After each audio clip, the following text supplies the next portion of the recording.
ਉਹ ਖੜ ਜਾ, ਬਹੁਤਿਆ ਕਾਹ ਲਿਆ। ਉਹ ਪਹਿਲੇ ਬਲਵੰਤ ਨੂੰ ਭਰੀ ਨਾਲ ਗੱਲ ਤਾਂ ਕਰ ਲੈਂਦੇ।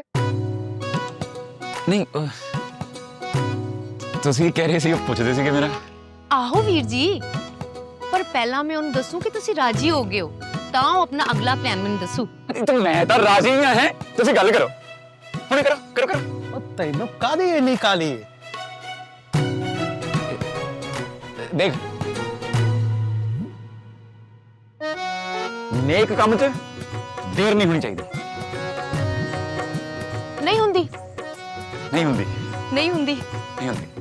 ਪਰੀ ਤਾਂ ਆਪ ਚਾਹੁੰਦੀ ਆ ਕਿ ਆਹ ਕੰਮ ਜਿੰਨੀ ਛੇਤੀ ਹੋ ਜਾਓ ਓਨਾ ਵਧੀਆ।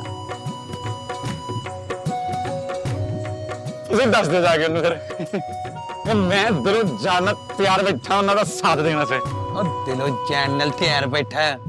ਉਹ ਤੇਰੀ ਤਬੀਅਤ ਤਾਂ ਠੀਕ ਆ? ਕੀ ਹੈ ਮੈਨੂੰ? ਕੀ ਹੈ? ਟੱਕ ਵੱਜਣ ਚ ਕੀ ਹੈ? ਉਹ ਟਰੱਕ ਤੇਰੇ ਦਿਮਾਗ 'ਚ ਵੱਜਾ।